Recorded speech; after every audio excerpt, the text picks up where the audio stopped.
Hello and welcome back to the Talking Wednesday podcast. It's 2026. I sound down. It's because I've been ill this week.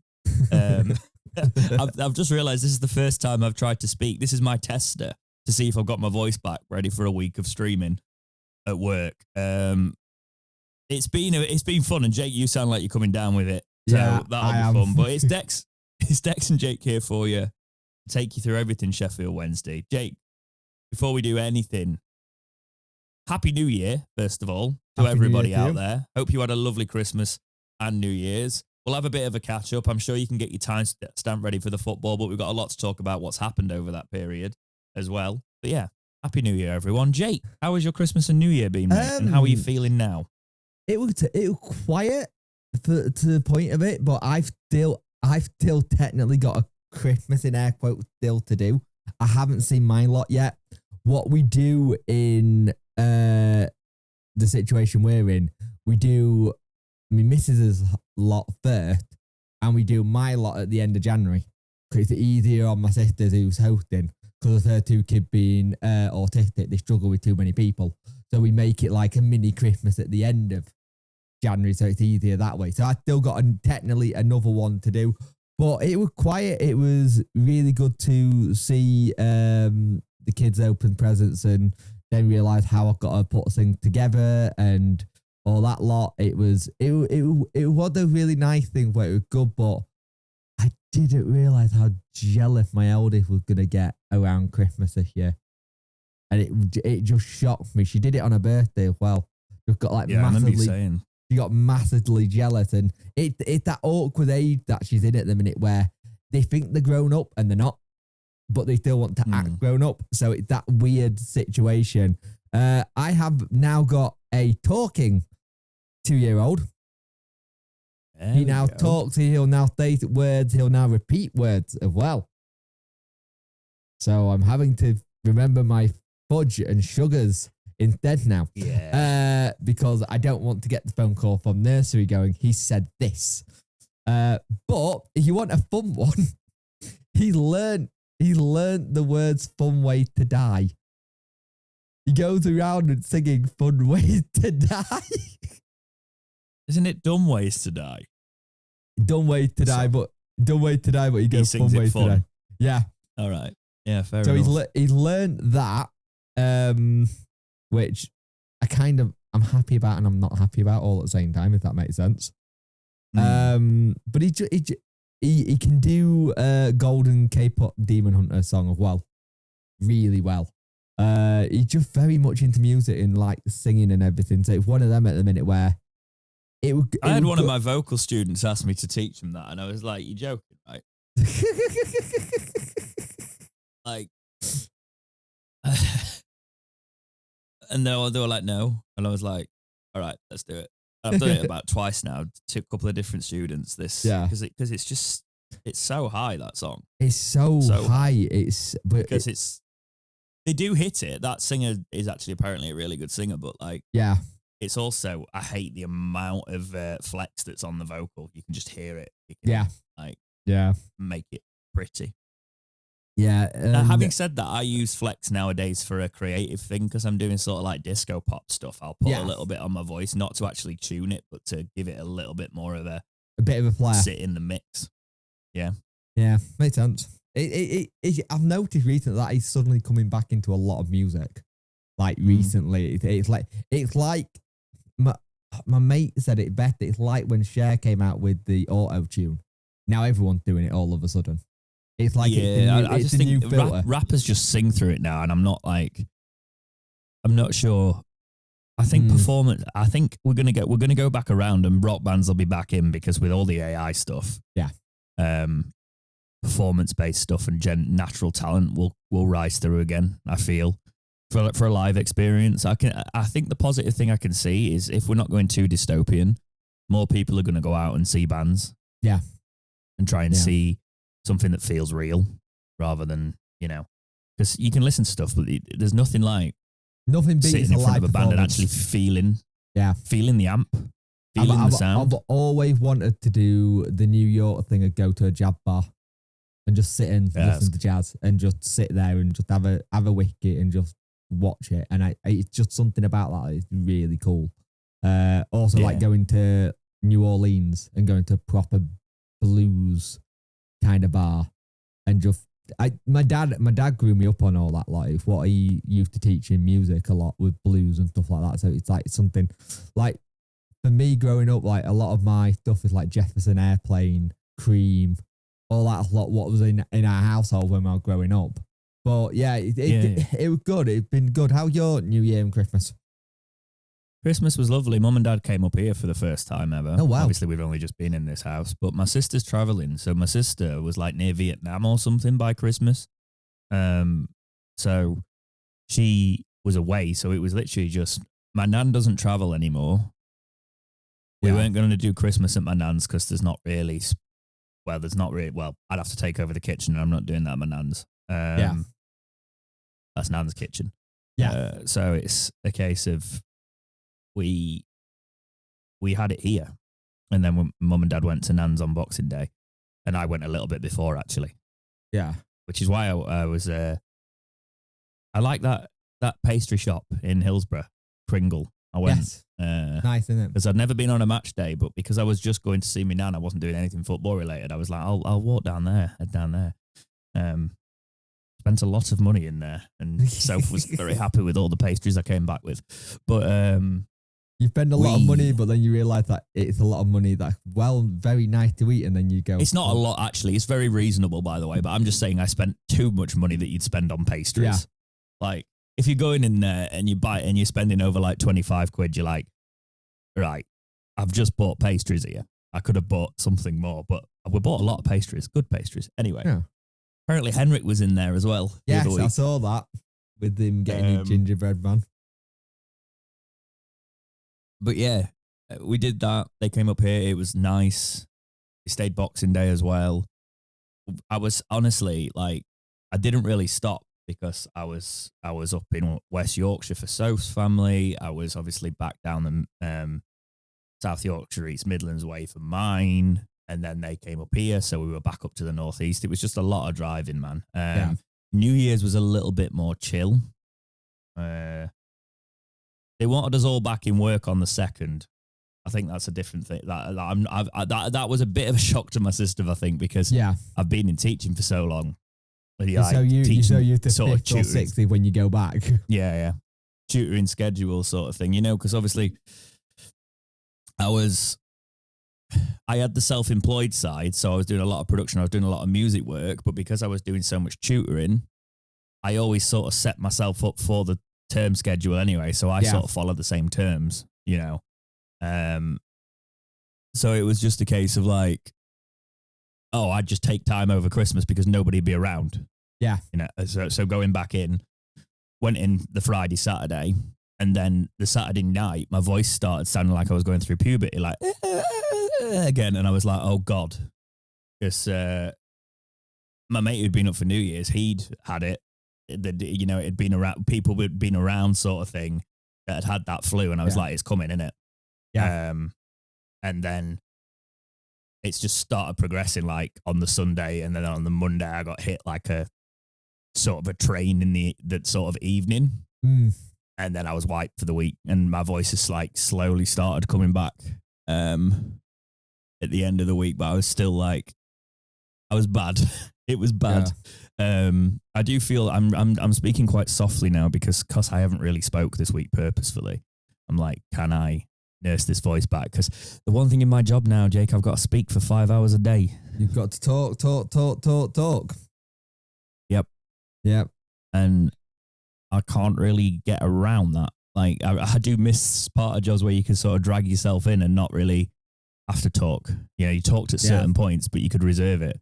Like before, I could sort of get away with limiting using my voice for like 2 hours a day. Now, that's not possible anymore. Not possible. You're having to make sure you get lots of warm drinks and stuff and make sure everything. Yeah. Really poor word, normally, mate. Mate, lubrication, isn't it? The vocal cords. I'm losing my voice normally. Like I'm losing my voice just from talking and speaking too much, Yeah. Because if I have to try and think to speak from my diaphragm all the time, it's it's horrific because it's like an ab workout, you know. Yeah. So yeah, I've got to find a balance with it. But yeah, recovering should be good for everything to get back to normal. By the time you're watching this, there'll be a career mode on the channel. This is something that obviously I did put on the back burner when work got really busy, sort of starting a new job, getting to push. However, I've done a lot of bits on it over Christmas. So the first sort of like, there's like a 35-minute episode, which is quite substantial. That's ready to go now and will be up there. Now I've got my voice back, I'll start filming some more and doing a bit more as well. But this was sort of already put together and ready. It went out to members already. But by the time this podcast has dropped, it will be out to everyone. So it's called League One Rebuild because it's literally a brand new. So can you hear my voice there? Again. So it's like we've gone down to League One. It's a rebuild from there. We'll see how we go and build it up. But yeah, it's been nice, mate. It has been nice. I hate January. I've said this. Like January is always just woeful. There's nothing to look forward to. So I'm proper morbid in January. But there we go. Yeah. And Sheffield Wednesday don't help, do they? Let's probably start talking about the football.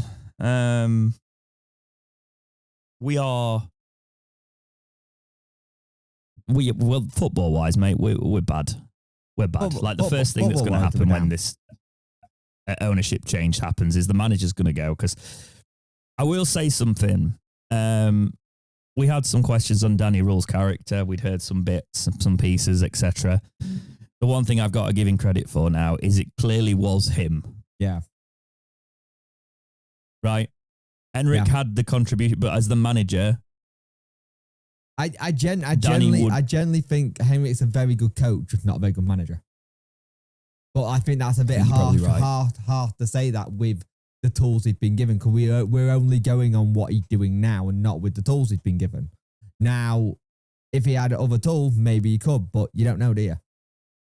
I'm not going to blame Henrik, though. I'm not going to ever dislike the man. I'm not ever going to actually get on his back about it because I think he will go, and I think he probably should go when we get the new owner and have a fresh start with a new build. But I do think things could have been different, and it's all the former owner's fault, Jake. Yeah. So it's not something I hold against Henrik specifically. There is certain things in games where we do just look lost, and that comes from like the players that, you know, have got their there's so much inexperience in the squad, and a manager has to try and do something out of it. It's the manner in which we're losing games, you know, when like it ends up being 3 and you're like, where's that come from? And it's happened a lot. I think there's a lot of mental tiredness. Well, you got to think mental fatigue. The mental fatigue, and the thing is that the one thing that people have, I keep seeing it, people going, oh, why are they all knackered? Normally around this time, you rotate so many players, and we've not been able to do that, like at all. No. So let's talk about some of those results since we've not seen. So on Boxing Day, it was 2-2 against Hull. Yeah, I remember I was actually at a meal with South's family, and I went, hey, we didn't lose. You know, it's not bad. But again, this is an example of like, if he who should not be named hadn't done all of this and sold us right in the summer, we could have had a push this season because the championship is poor, man. Yeah, it is. Like, and it's poor, and we are 10 times worse because of where he left us. But it's just mental. I even think he probably could have had the same players and Danny and still sort of like done mid-table with the quality that I've seen this year.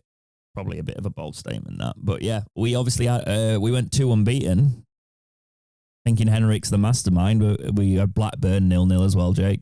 Yep. They did outplay us a little bit. I'll be honest, that Blackburn game was horrible. Absolutely horrible. Both teams looking in the mire a little bit. Both teams just... The thing is, the nice thing about Blackburn game is that we did manage to kind of do well in terms of keeping out. But the thing is, we needed to win that game to try and get this stupid record we got now, which is only 2. I think it's only 2 wins this last last season alone, or in 2025 or something dumb like that. That's and just bad. It's just really bad looking at it when you look at it. But the thing is, this is the pitch. This is the picture we're in. We're not in a position where we can go to. We're just going to games, supporting the lads, and giving our best for them, and that's all we can do. And then you go. Well, I'll tell you what I did do over. I'll tell you what, Jake. I did start to love football again. I went to Spennymoor Town over Christmas. Oh yeah. So they play. My mate's a Scarborough fan, and they played Scarborough, and I went, and I got a bit drunk because my mate was driving, and it was great. And I remembered why I enjoyed football. You know, like, so I'm going to go to non-league a little bit more, I think, because there's quite a few around here. Do it, mate. It's a good way. There's a lot of National League North sides in here. So obviously, my closest probably would have been SOP back in the day, National League North, because they've just got in there. So I'd have probably been going a little bit anyway, just out of interest. But there's loads of teams up here, so I might just do a bit of a non-league ground tour. Yeah, but no, it was fun. Yeah. And I swear the bar just kept hearing me because they kept getting my order wrong, which meant I ended up with more alcohol, which is not a problem. But then when I came back and we sort of explained that to Soph, like, she didn't care, but it sounded like I was lying. Yeah. And I wasn't. It was just like, I'd asked for a J2O and a pint. So she just brought 2 pints out. Yeah. And I said, oh, you wanted a J2O as well? And I was like, well, actually, it's fine. I'll take it. And that happened a couple of times. So great way of upselling. I'll just drink it then. But yeah, because when that was going off, mate, a day later, we lost 3-0 to Preston. So immediately I remember why I'm not enjoying football at the minute. That Preston game was... The thing is, a lot of these games, we've been in it to a point, but then not. And we've been okay and look good, but then we just not had the team to even kind of go for it, or even try and go for it. And the thing is, it just shows you where we are and how everything is. And as much as it's one of these things, a lot of people like in the time thing, you can't criticize the players or the management because you can't, let's be brutally honest. But the thing is, you want to see a little bit of something. I think you can to an extent. I think it's very easy to say you can't, but you can sort of... You can't as a whole because the situation they've put in is well less than ideal. However, I think you always have to be able to have some sort of critical eye now. You know, what I'm saying is I'll hold no ill will against any of them. They're going to make mistakes and things like that. However, sort of seeing a player and going, they are not ready for this right now is a fair assessment, while also saying they're only playing, they're not ready for it, but we've got no choice. Yeah, you know? I think the thing is, it's okay, Terry. I said they're not ready for it, but what else do we play? Like generally, that's what I'm saying, mate. That's what I'm saying. We're in this situation, and that's not fair. But it's also a case of like, I think some of these players who aren't stepping up, they actually. Do you know what's been interesting about it? It shows the difference between academy football as well. Yeah. And why teams do bed players in at certain points. Because we all expect somebody to come through the academy and step up immediately. It's not necessarily happening. No. So I think this is quite a good reset from a Wednesday fan's eyes to see why players don't get chucked in all the time. Yeah. And the thing, we've got some decent academy lads coming through. It's just they're not there yet. Some are stepping up. Like, though, if you look at like, it's that George lad up front, innit? George Brown didn't come out of our academy. Yeah. Did he not? No, we got him from somebody else's academy. Yeah, but he was an academy. He's in the academy, right? He technically is in the academy, but it looked like he brought more of a first teamer. I remember he only came last year. When did he come in? Last year, last season. Right, okay, yeah, I'm fine. Because there's some players that are stepping up. Yeah, and the thing they have stepped up and they've done well. It's just we need more of that. But the other thing you've got is, well, with some of these academy games and 13 games, how many of them are then being told to go straight back down to the academy and play academy games? Yeah, that I noticed. Because the thing is, we got that really, really naff bad circle where you get called up to first team, great. Then you're back down to academy to do academy game, play academy game. Then you've got there's so much game time getting played. And some may go down and play in the academy when they've been called up and maybe have a couple of days in the academy and then back to first team. You know what I mean? Yeah, and it's interesting because what did you think to like him playing the academy in the FA Cup? When I thought, actually, we've not got anything to play for in the league. Why aren't you giving it a go for a bit of a cup run and a bit of money? I think people need a rest. I genuinely think people need a rest. There's so many of the players who haven't had a rest, and now it's starting to show. Do you know where I won't forgive him, actually, if he ends Bannon's career by overplaying him? Nothing he can do about it, though. Like, the thing is... Yeah, but Bannon looks... Did you watch it against QPR? But here's the thing. How many times have managers tried to sit Bannon down not to play? Bannon being Bannon, he probably very much like going, I'm knackered, but I need to play. Who else is going to play? And the thing is... It's true, but to be honest, it's more of a case of like, I'd be like looking at next season now, like Bannon, I'm not starting you every single game. To be fair, I've been looking at Bannon and saying, if you need an op, like, get it done now. This is what I'm saying. This is that, yeah. Because I'm like, let's get you sorted for next season and let's have a proper push at this because we're going to get battered every week anyway. You're our captain. Yeah, you're leading by example, but we could do with you. I don't want it to be a case of him where he was at Wembley, where he was still playing through something and he was on his, he was collapsing at Wembley because he was playing through when he didn't need. Yeah. Well, because we needed him. Well, yes, we need his character now, but we don't necessarily need him on the pitch, man, all the time. Because we do to be a better side, no doubt about it. But again, I want to look after him as a player. Again, who are you replacing him with? Because how many times have we gone to our academy, replaced someone in the middle of midfield or in defence, and then 2 days later they got injured because he's overplayed? Do you know this sounds really, really... Because I also think we probably need to play Palmer there anyway. You're going to go and get people at midfield in the under-21s a minute. Fernandez injured. Oliver probably not ready. Shipton playing today and Thornton playing today. But I would have put Palmer in. Yeah. Because why not? He used to play centre mid. If Banner needs an op, again, I'm not trying to put out the best. I'm looking for the next season now. Yeah. I think, I'll be honest, if I was Henrik, I think my job's done anyway. If I actually do care about these players and I care about the club, I'm going to look at shaping them. Do you know what I'd be saying in my press conferences? I'd be saying, look, it's not ideal. I'm now shaping this for next season. So Bannon's going for an op. We're going to play these players here. We're going to give them experience. We're going to try, and the thing is now, it does look like the EFL might let us bring in a couple. So maybe you do bring one in midfield. Redmond came back in that QPR game though. What did you think? Looked good.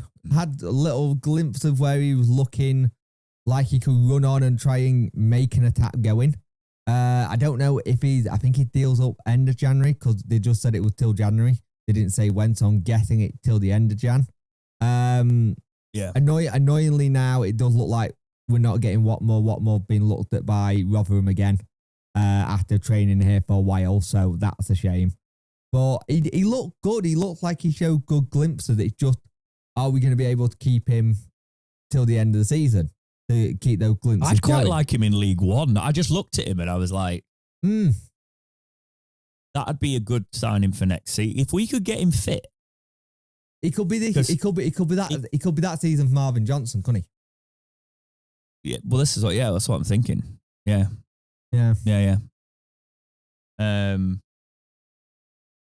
I'd potentially have an option on him. I'd give him 6 months with an option. Yeah. Just to see what he shapes up like. We're not really going to lose out from that. And Redmond, if he can get some play time, he's at the age where I think he would drop to League One with us. He's come to us in this situation. Yeah. So why not be at the top end of League One? Hopefully that's where we'll be, Yeah. But yeah, But That's all the league action. Let's talk about the league in itself. Coventry taking it by storm, 52 points on the top. We're on -7, Jake. Yeah. Oxford in 23rd above us on 22 points. So tired, Matt. The question is, Jake, you've got to ask yourself now, are we going to finish the season on minus points? If the goal for me, and it's a really naff goal, but the goal is for me just be on positive point by the end of the season. That's it. Has it ever happened where a team have finished on negative points? I think so. I think it was Luton. I think Luton had like -32 or something like that. Has a team ever finished on negative points? No, AI, go away. It may be Luton.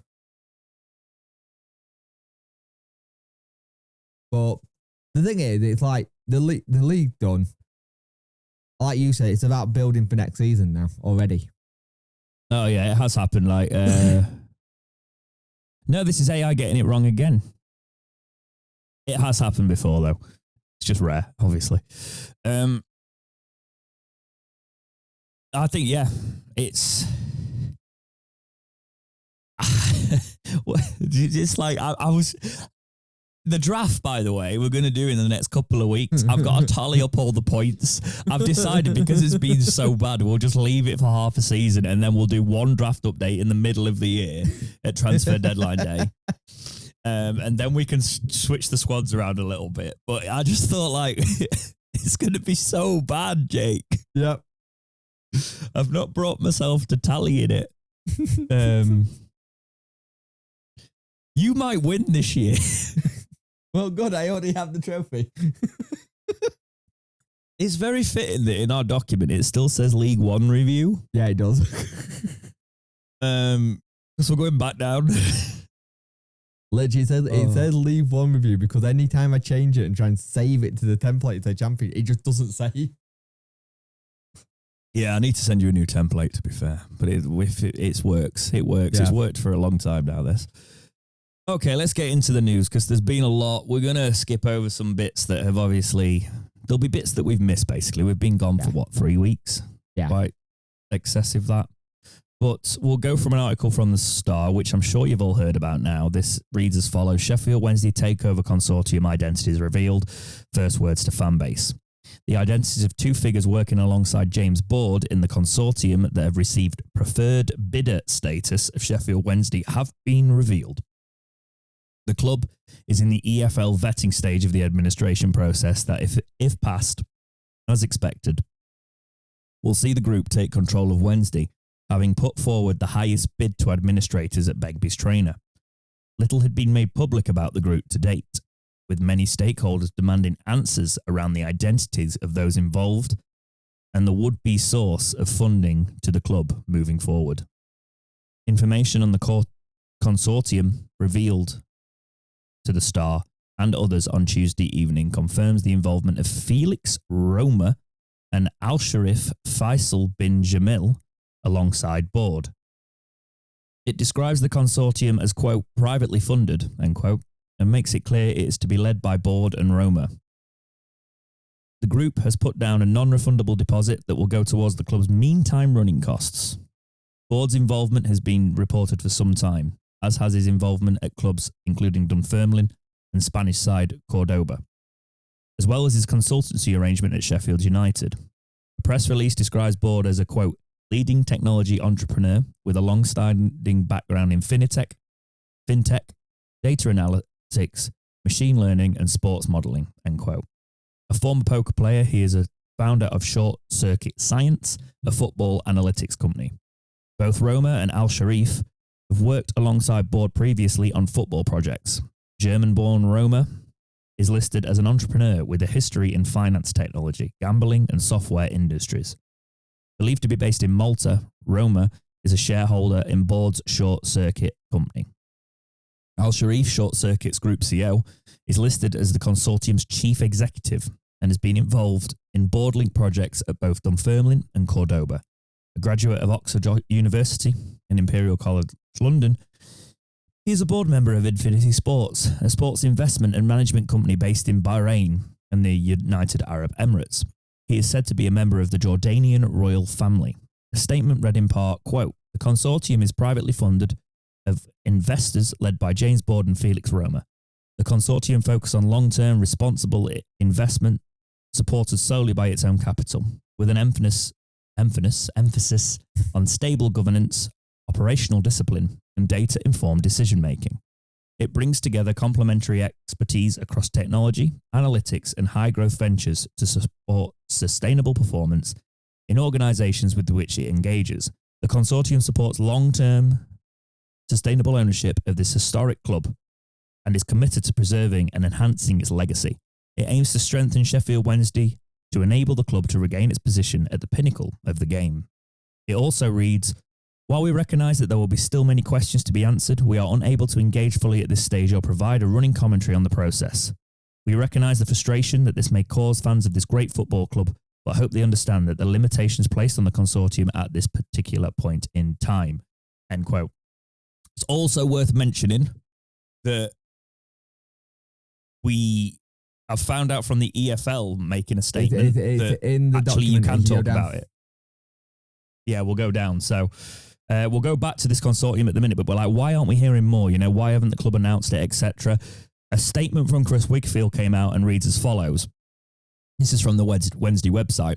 On Christmas Eve, we reached a significant milestone in the administration and the sale of the club by confirming that a preferred bidder had been selected.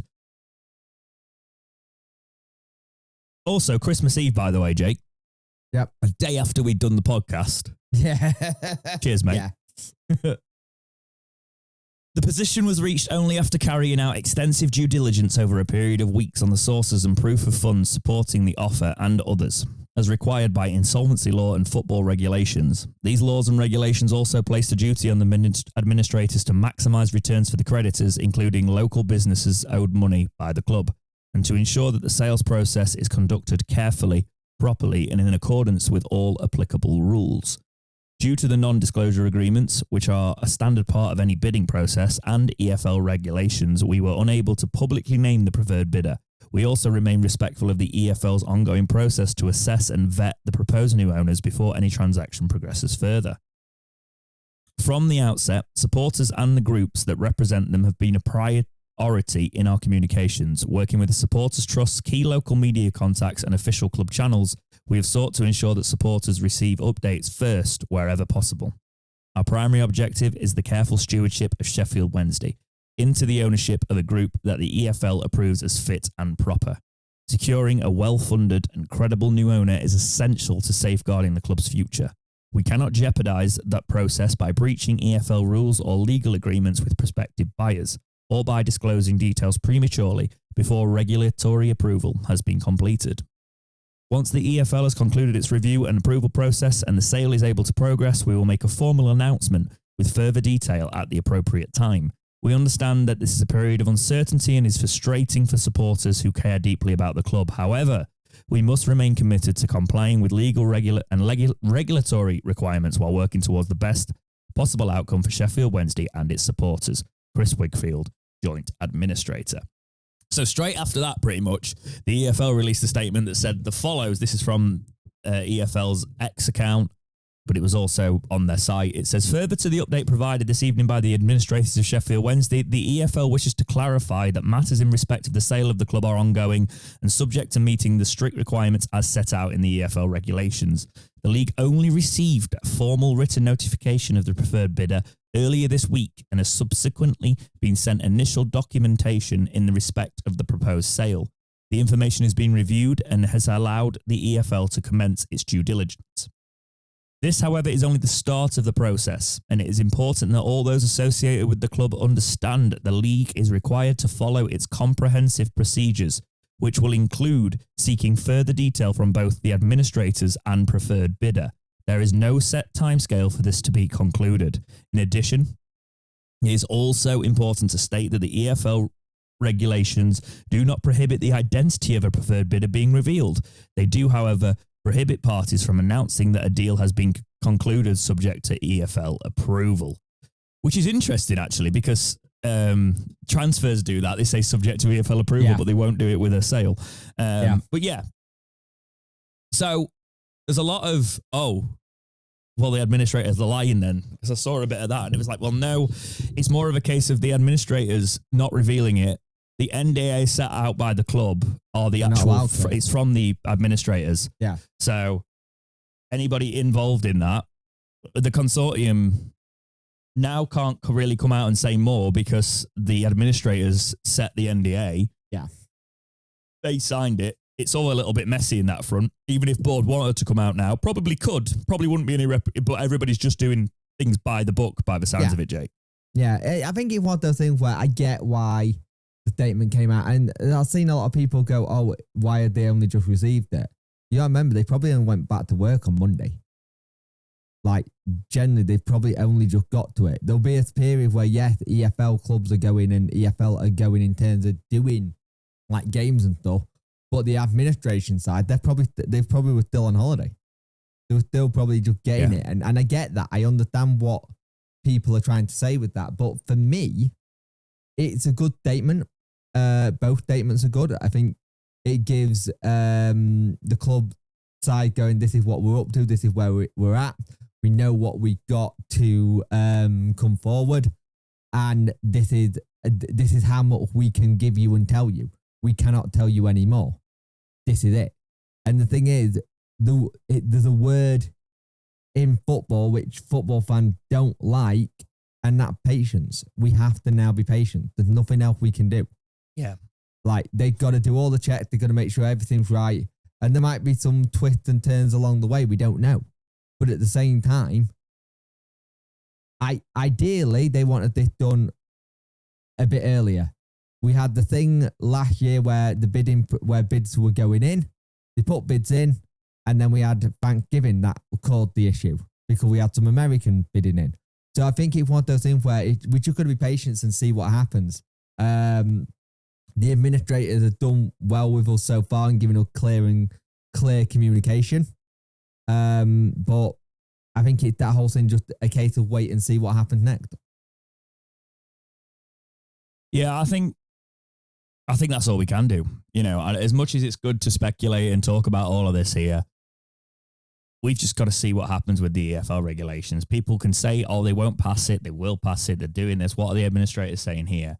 At the end of the day, man, it doesn't matter. We'll find out. Yeah. You know, and I know that's like kind of defeats the object of the speculation piece, but we genuinely can't. The only thing we can do here, and the Star did a really good piece on the background of these, so I'd like to talk about who they are a little bit more, because since we last podcasted, obviously these are the preferred bidders. That's been confirmed by multiple sources now. Let's look into them a little bit more and look into the bit that I think is important. Are we happy with them being at our club? It looks like we're not going to have a choice, Jake, if they pass everything. I was literally just about to say, we might not be happy about it, but we don't have a choice. It's not our position to say so. It's not like German football where you get to vote. That's what we can do, though. We can have an opinion on that. So let's talk about the background a little bit more. So this is from the Star's article that says Sheffield Wednesday Takeover Consortium identity revealed, first words to fan base. Again, no, I've just read that one because I can't read. No, this one's that says Board, Binjamal and Roma. What we know about Sheffield Wednesday's named consortium members. 3 of the men involved in the consortium that are looking to buy Sheffield Wednesday have been revealed. Paraphrase. Let's go down here a little bit. James Board. James Board is an English entrepreneur whose career spans professional poker, finance, data science and football club ownership. Born in 1981 and raised in North London, the 44-year-old began his professional life in banking, working for institutions including Citigroup. He left finance in his mid-20s to pursue poker full-time, quickly establishing himself as one of the UK's most successful players of his generation. His most notable achievement came in 2010 when he won the World Series of Poker Europe main event, earning more than 1.3 million and becoming the first British player to claim the title. Over his career, Board accumulated millions in tournament winnings. Following his poker success, Board transitioned to technology analytics, going on to found Short Circuit Science. The company positions itself as data science and artificial intelligence firm, applying advanced analytical techniques across several sectors, including sports analytics, medical prescription technology, and climate-related modelling. While Short Circuit maintains a relatively low public profile compared to the larger analytics firms, it's been most visible through its work in professional football. Short Circuit Sports Division focus on football analytics, reportedly using computer vision, machine learning, and performance data to assess players, teams, and tactical systems. The company's approach aligns with the broader trend toward data-driven decision-making in football, particularly in recruitment, squad building, and performance evaluation. Public descriptions of its work suggest on the emphasis of extracting insights from larger data sets rather than relying solely on traditional scouting methods. I'm going to end that there for a second because I want to talk about this, Jake, before we talk about things. This is very much anti-Warnock, anti-Allardyce, anti-manager style football. Yep. I want to put that out there straight away. This is all data-led. But you know what this means, Jake? In my opinion, this means money because this is what all the clubs are doing now. So we have said for years how we want to be run like a competent club. Yes. Every single club is based off XG and stats.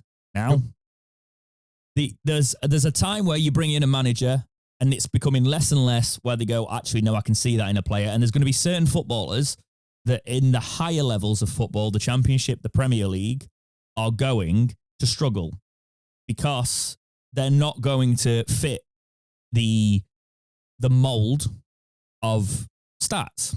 Yeah. But what is going to be the benefit of this, Jake, is we'll bring in players that fit those, that have the potential to fit those stats. We might look at them and think they're rubbish, but on paper they look really, really good, and then they fetch us multiple millions of pounds. Yeah. That's the sort of model that we're seeing in these systems. And when you get to the higher level, these players that can do these specific things that fit those stats, they do work in the systems because the systems are so technical. They're what become system players. Yeah. You know, you look at a Pep style player that fits his system. We talk about him ruining players, but that's because they're fitting a certain system. That's based off stats. That's based off play style. That's why it's not worked at Manchester United for Amorim. They've not bought into his system, how he wants to play. They've gone, you have to do it this system. If it's going to work, it needs to be the manager and say your sporting director being on the same wavelength in what system you play. Yeah. And what excites me about this side of it, I'm going to look at the positive here, is if you look at the Brightons, you look at the Brentfords, you look at the people who have got really good recruitment, this looks like we're going the same way. Yeah. Which I can't knock. It's a positive. But let's go back into the article a little bit here. This is about Board's history a bit more. In recent years, Board's involvement in football has extended beyond consultancy into ownership and investment. Alongside his business partner, Evan Sofa, he has pursued a multi-club strategy that combines analytics with direct control or influence at club level. In 2024, Board and his partners acquired a minority stake in Spanish club Cordoba CF. And then in early 2025, they completed a majority takeover, 99.84% of Scottish club Dunfermline Athletic. Short circuits analytics are at the centre of the club's sporting strategy. And earlier in his career, Board spent time working for both Tony Bloom and Matthew Benham of Brighton Hove Albion and Brentford fame. Funnily enough, irony, those clubs. What you just said. I mentioned them because, you know, yep, we want that sort of model, really, if you're going to make money. These moves have made Board a notable figure in discussions about modern football ownership. Supporters of his approach argue that his background in probability, risk management and data analysis offers a rational, evidence-based framework for running football clubs. Critics, meanwhile, particularly among fan communities, have questioned transparency, practical impact and track record of short circuits models, highlighting the broader debate within football about the limits of analytics when applied to complex sporting environments. Via a press release this week, he spoke of a long-time desire to return the club Sheffield Wednesday to its glory days. Yeah.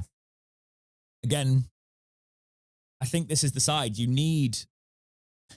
This is the modern element of football, which is really cool.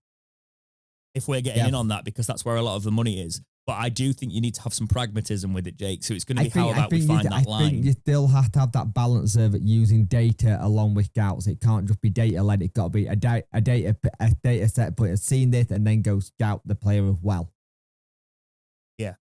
That. And is that data going to say, oh yeah, but the way that this player sort of drops his shoulder and brings it right and he's bringing it in for all the other players, is a data going to say that all the time? Or is data going to be on a, that's the scouts are going to see more of that. And I'm sure we're going to have AI models that advance to the point where you look at every single player's bloody movement. Do you know what I mean? Bowel movements while they're at it. Why not? That's where the AI will go. Yeah. So he's a little bit lighter after this movement. So he runs a bit quicker. Yeah. Jesus Christ. We'll talk about bin Jamel now. He's a Bahraini-based investment professional and business executive known for his work in venture capital, sports investment, and strategic corporate leadership, with an international academic background and nearly 2 decades of professional experience. Bin Jamil has built a reputation as a specialist in developing capital in consumer technology, lifestyle ventures, and innovative sports-related businesses. The 37-year-old holds academic qualifications from some of the United Kingdom's leading institutions, including the University of Oxford, Imperial College London, and the University of London. Reflecting a strong foundation in both analytical and strategic disciplines, his education supported a career that spans private equity investing, board leadership roles, and involvement in multiple emerging enterprises. Since 2018, Bin Jamil has served as a partner at Milano Investment Partners, SGRSPA, which is a European investment firm that targets companies in a range of sectors, including fashion, food, lifestyle, and deep technology. In this capacity, he has played a role in shaping investment strategies and supporting portfolio growth across early stage and later stage funding rounds. In addition to his work in venture capital, Bin Jamil is also a director and board member at In-Game Sports, a company focused on developing in-game sports prediction gaming products. Earlier in his career, he served as a board member of Watchmaster. There's loads of his non-CEOs. He's done this. You know, a lot of that. Read the article. He's involved with what I see of this. You what? Sorry, he's involved with the other Bannock Club as well and stuff like that. It's, I think what you're seeing is the thing is what you're seeing is for me there is a structure. This is the thing I'm seeing. There's a structure. For me, that's marketing. He's your person that grows that actually does something with Sheffield Wednesday as a brand. Yeah. If you look at how he's grown the investments, he looks at the investability and how you grow. For me, he's the growth. Yeah. When I look at that, Jake, I don't know if you...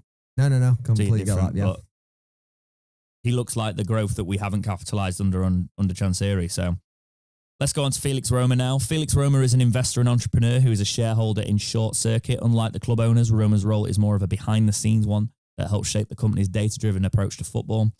He's now 31, but as a teenager, Roma first became interested in how virtual economies worked in online games, tracking prices and spotting patterns.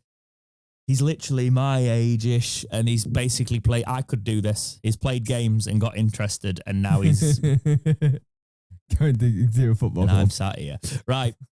The early interest in numbers and trends later translated into real-world business and investment, where he looked to focus on finding undervalued assets and improving them through better decision-making.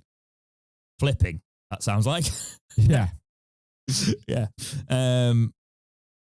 In football, Roma's role is largely about how data is used, not how football is played.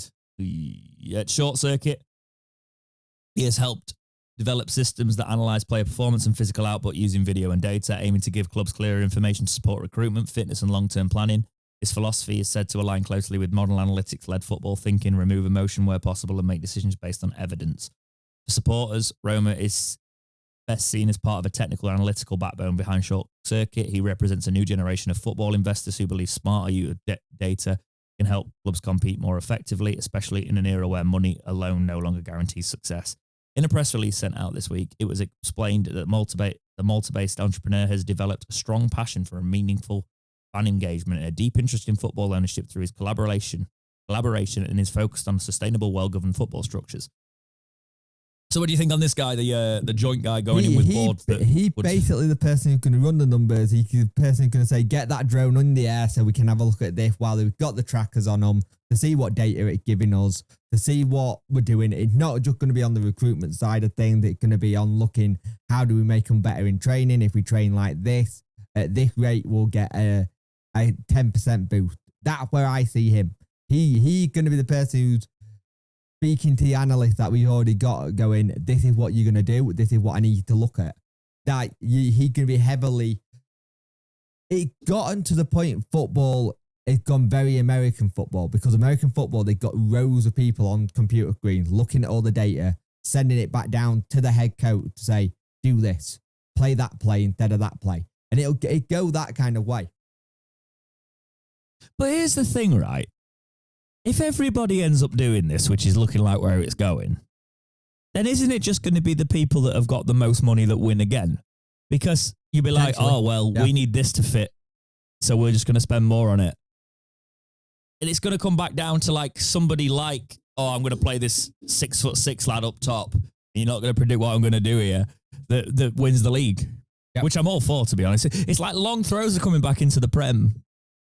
Yeah, I'm all for that. Things come back around and they become part of stats. Yep. But yeah, how is your sort of gut check? How are you feeling when this... There's been obviously talks of really, really rich people involved. They obviously are quite rich. I'll be honest with you, when I first... think the right fit? It's the right fit to a point. If it's not all done, we're going to do data, and not having a human aspect like a scout. Like a lot of the things that have been said about what happened at United with his involvement, I think it was like, we're just going to trust the data and not do it the way we should. And I think we need to take that out, because it'll be a completely different kettle of fish when it's his money he's using or their money they're using to do it. Like you could recommend something to someone who you go, get this and this, it's great, but it's not your money you're spending. When it's your money you're spending, it's something a little bit different. The thing is, I'm glad they kind of had to put the name out, because it stops a lot of speculation. But at the same time, it's a case of looking at what they've done at Dunfermline, looking at some of the forums, they're doing quite a good job there, just steadying them a bit and making them stable, which is the key word here. It's stable. We want stability. The one thing Wednesday need for a while is some stability. Like I believe Dunfermline just brought in a striker on loan from Bristol City out of their academy, and it don't kind of maybe you go and, because the thing is, if you've got a data model already and you already know you want to go to say you want to go to look at someone in Man City's academy, right? And all you have to do is go, this is my data model. You got anybody on this? And they'll have a data model made up of it already. To go, we got someone it'll make similar. that. It'll be basically, it makes it video games. It makes it. It means I might have a job in football in the future, Jake, because I can read that stuff quite well. Yeah. Right. Yeah. My gut take on it is, I obviously said they'd be the analytics route. They might not have the biggest funding pot that I'd want to see Wednesday take forward. But now it looks in that situation, I'm trying to look at the positive of it and go, if we're going to go into that modern world, let's make bank. Let's buy players for 300k and sell them for 2 million. Let's buy players for 2 million, sell them for 8 to 10 million. Let's then buy players for 8 to 10 million, start selling them for 30 million. Do you know what I mean? Like, these clubs are doing. So what you're saying is you want to become Brentford's Chelsea feeder team? No. I want Brentford's model with our fan base. Not Brentford, I meant Brighton, sorry. Yeah, I know what you mean. So it's sort of the same thing. Like Sheffield Wednesday with that sort of philosophy, the club size, the marketability, welcome back Premier League eventually, if it goes right. Yeah. Right, let's talk about some outgoings. I'm going to start with Pierce Charles, because rumours that Pierce Charles is on the way out. However, he is injured and we don't know the extent of it. Yes. So he came off at Brentford for Logan Stretch. We currently don't know how bad that will be, but it looks like clubs are sniffing round him. Will Pierce Charles go, do you think? Or do you think because this consortium are now providing funding to the club while we get the process sorted, we don't have to? I don't think he'll go. I don't think anyone will go, because surely it's like you buy a house and you've got a building, or you've got, say there's a really good fridge freezer that's built in, but you want to take it with you. Because you want to take it with you, you might have to renegotiate the price for that sale of the house. You might have, this is the sale here, but I want that with me, so renegotiate. Surely it's a case you would have to renegotiate a price if you are losing players. Now, the thing is, it's very, very difficult for Wendy to go, hey, we're going to sell this player. And the nice thing is, we don't need to do a fire sale like most clubs in admin. It seems like we've got if we've got a deal in place with this in principle and they're funding the club, we don't need to. We're not like in the stage where the administrators are still looking, because it would have very much been, and it could still be if this falls through. Yeah, good luck. Yeah, And the But thing while this is sort of like there's an agreement in place, yeah, and we're being funded, I don't running see. costs. I don't see. The thing I got is, if that's the case, how can the EFL turn around and say we're competitive? No, they can't. Well, they can't. They had to sort of turn and ended up giving us a couple of free slots again, didn't they? Loan Yeah, slots we've got 2 loan slots. Which if you bring back Harry Amas, you're down a loan spot.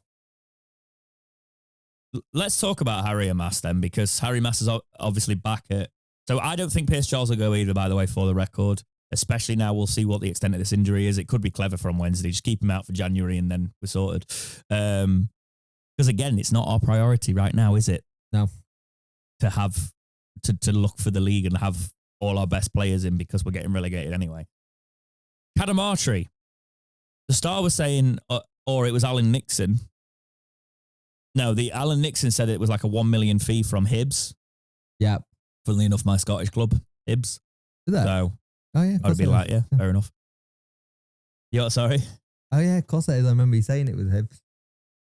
Yeah. Yeah, my granddad was a Hibs fan. But my granddad's Scottish, by the way. I'm part Scottish, but we all moved, so Wednesday fan. Lived in it. It doesn't matter. But yeah, they said it was around 1 million. Apparently, Rob Staten and said it was more around 250k, which is an insult. Yeah. That means that's a bid from a team that are like, I'm not actually serious about buying this player. I'm just going to try it. Yeah. Because Cadamartri's been feeding on scraps. He's not been fantastic this season, but 250k is ridiculous. Yeah. 1 million, again, with sell-ons and stuff like that, I could potentially see that as a valid offer for him, even though I still wouldn't accept it, because I want to see Cadamartri in League One for us next season. Yeah.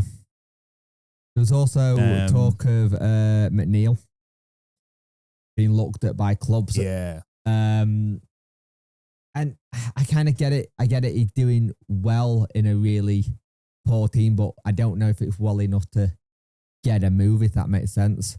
I think the thing is, it's very difficult. And if you look, nearly every single player that's been linked to either a defensive player or striker. What is the one thing we're missing in everything? Is defense and striker. And the thing is, we're missing someone everywhere. And if you think about, like, if we need to get Bannon some cover, we need a midfielder as well. Yeah. So, and if you think about the whole kind of situation, you think about cover and stuff. We've now got it that Liam Cooper's out for 6 to 8 weeks. We've got Iorfa out 6 to 8 weeks. Charles, we don't know how long. George is out. George is out. We don't know how long Charles is going to be out for. We got the situation where we've got players potentially coming back, but when are they going to be ready? Like you think Kabachi, Bernard, but the list keeps growing and growing. And any time a player goes down, you immediately go, what next? You do, and it's one of those situations where I kind of really want to see the CFL process get moving, because then we could do some. I don't think we'll do anything in January anyway, man. No, like, I think this season. I think we'll get this players January. This everything's a write off. I think we'll get players in, but it's not going to be the players you want. No. So speaking of players leaving, obviously Masaba left in the summer. He's just been sold for €6 million to Fenerbahce, and apparently we had a sell on. We better have a good one. Like, the if someone said it's 10%, even if so we've got a sell on, it all depends. We could get drip fed that over so many years. You may not see all of that until it's all done. But I think the Masaba sale, I saw how it went about. I wasn't a fan of how he put it by refusing to play. Yeah, apparently he forced his way out, didn't he, sort of thing? Yeah. It's one of them where you look at it and you go, fair enough, I get it, you want to go play that, but I've just got this thing at the minute where you're looking at everything we've got going. I'd happily turn around to, if I knew the FL wouldn't be and give up fines or point deduction, I'd happily give them an IOU for the rest of the season and go, we're done, let us build for next year. But you know for a fact, if we go, oh, we're not competitive, then they'll go, oh, go use your academy. We did, they're all injured.